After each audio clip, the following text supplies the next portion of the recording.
নমস্কার বন্ধুরা, টুলটুল চ্যাটার্জি চ্যানেলে সকল ফ্রেন্ডসকে ওয়েলকাম জানাচ্ছি।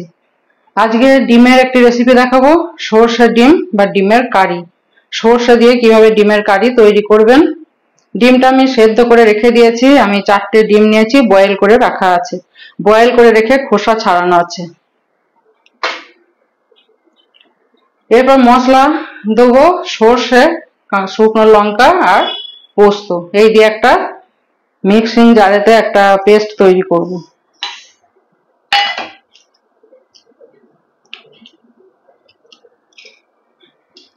এই দিয়ে একটা পেস্ট তৈরি করব।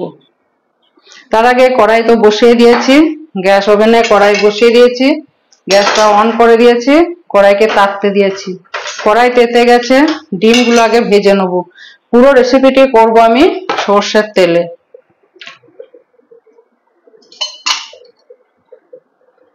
কড়াইকে ভালো করে তাতিয়ে নিতে হয়, তারপরে এবার যদি তেল দেওয়া হয় কড়াইয়ে, তারপর যে রেসিপিটাই তৈরি করব সেটা যখন কড়াই দেওয়া হবে কড়াই কিন্তু লেগে যাবে না।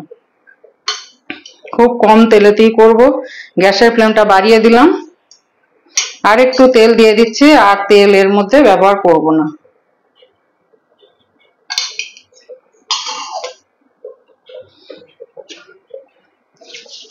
তেলটা দিয়ে দিলাম, কড়াইয়ের গায়ে একটু বুলিয়ে নিচ্ছি তেলটা। এরপর তেলের মধ্যে দিয়ে দেবো একটু হলদি পাউডার,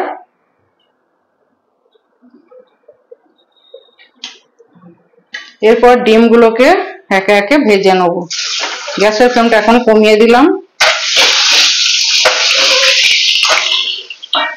ডিমগুলো একটু ভালো করে ভেজে নিলে একটা বেশ সুন্দর টেস্ট হয়।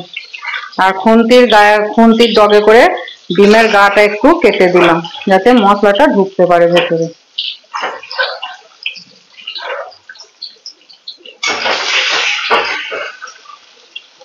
গ্যাসের ফ্লেমটা একটু বাড়িয়ে দিলাম। এবার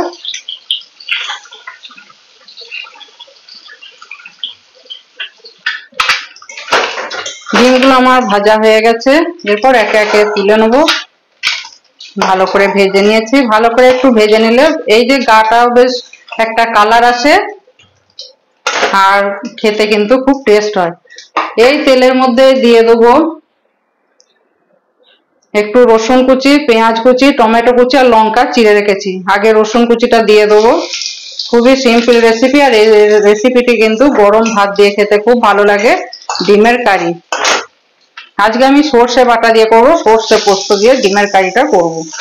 এরপর পেঁয়াজগুলো আমি দিয়ে দিচ্ছি। রসুনটা একটু ভাজা ভাজা হয়ে গেছে, একটু ভালো করে একটু ভেজে নেবো যাতে কাঁচা গন্ধটা বেরিয়ে যায় পেঁয়াজ থেকে।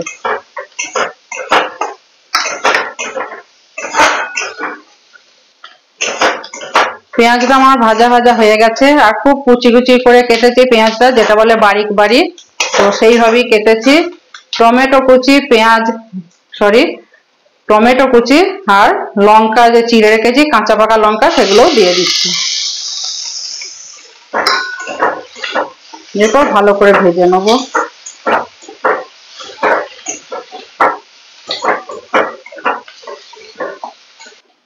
এরপর দিয়ে দেবো একটু পরিমাণ মতো নুন।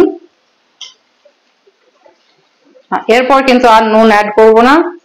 নুনটা একটু জল জল হয়ে যাচ্ছে বলে, একটু বেশি চলে যাচ্ছে, সেটা বুঝে কিন্তু নুনটা দিতে হবে। এখন বর্ষার সময় রেখে দিলেই একটু জল জল হয়ে যায় নুন। এরপর দিয়ে দেবো হলদি পাউডার, পরিমাণ মতো হলদি পাউডার দিলাম। এরপর ভালো করে একটু কষিয়ে নেব।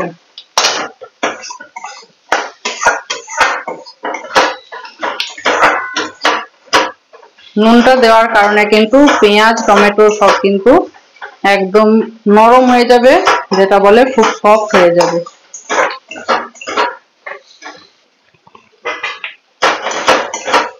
এরপর আবার একটু কষিয়ে নিচ্ছে, ঢাকা দিয়ে দেবো। ঢাকা দিয়ে একটু কষিয়ে, এর মধ্যে দিয়ে দেবো একটু কাশ্মীরি লঙ্কার গুঁড়ো।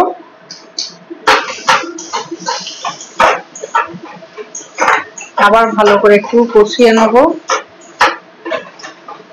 যাতে পেঁয়াজ আর টমেটোটা একটু নিয়ে যায়। এরপর ঢাকাটা খুলছি, খুলে দেখি, গ্যাসের ফ্লেমটা একটু বাড়িয়ে দিলাম। এরপর ভালো করে আবার এইভাবে কষানো। এরপর যে মশলাটা করে রেখেছিলাম সেই মশলাটা দিয়ে দেবো। গ্যাসের ফ্লেমটা এখন কমিয়ে দিচ্ছি। সর্ষে, পোস্ত আর এতেও একটু লঙ্কা আছে, শুকনো লঙ্কা, সেই লঙ্কাও দিয়ে দিলাম বা মশলাটা দিয়ে দিলাম। একটু জল দিয়ে দিচ্ছি, মশলা ধোয়া জল। আপনারা যদি চান টমেটো, পেঁয়াজ কুচি আর রসুন কুচিটা কিন্তু একটু পেস্ট করে দিতে পারেন, তাতে গ্রেভিটা আরো ভালো হবে। গ্যাসের ফ্লেমটা এখন একটু বাড়িয়ে দিলাম।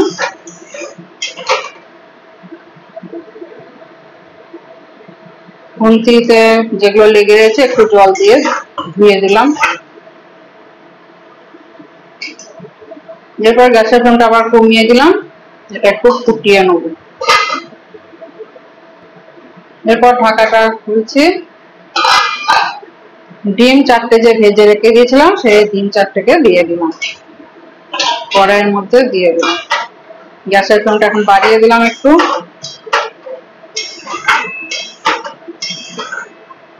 এরপর নেড়ে চেড়ে দিলাম, আবার ঢাকা দিয়ে দেবো আর ধিমি আঁচে কিন্তু রেসিপিটি তৈরি করবো। এরপর ঢাকাটা খুলে দেখি কতদূর কি হলো, একবার নেড়ে দেবো।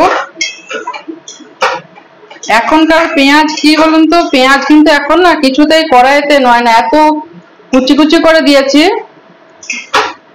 তাও যেন মনে হচ্ছে তাকিয়ে থাকে পেঁয়াজ।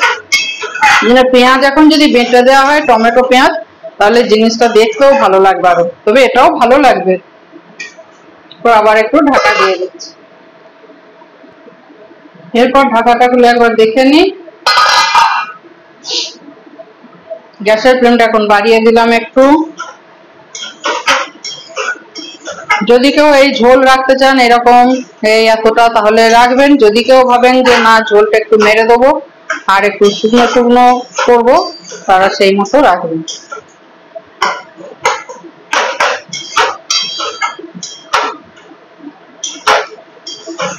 তবে আমার একটু বেশি ঝোল আমার আবার ভালো লাগে না, আমার একটু বেশ কারিটাও থাকবে, গ্রেভি হবে, অথচ একটু বেশ মাখো মাখো ভাবটা হবে, সেইটা আমার কিন্তু খেতে খুব ভালো লাগে।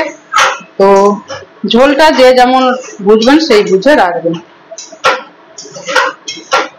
আমার ডিমের কারি বা সর্ষে ডিম রেসিপি আমার তৈরি হয়ে গেল। এখানে কোনো গরম মশলা দেবো না, যেহেতু আমি সর্ষে দিয়ে করছি এখানে কোনো মশলা দেবো না, যেহেতু সর্ষে পোস্ত আছে ওই জন্য এখানে গরম মশলা কিছু করবো না। এরপর গ্যাসটা অফ করে দিলাম, 5 মিনিট একটু ঢাকা দিয়ে রেখে দেবো। আমার ডিমের কারি বা ডিম সর্ষে কিন্তু আমার রেসিপি কমপ্লিট হয়ে গেছে, সার্ভ করে দিয়েছি, একটা থালাতে রেখেছি। তো কেমন হয়েছে দেখবেন, করবেন, খাবেন এবং কমেন্টে লিখে জানাবেন। তো এরপর আর একটু সার্ভ করতে হয়। ডিমের কারি তো হয়েছে, তো ডিমের কারিটা কিভাবে খাবেন, এইভাবে এবার পাতেতে দিয়ে দিচ্ছি।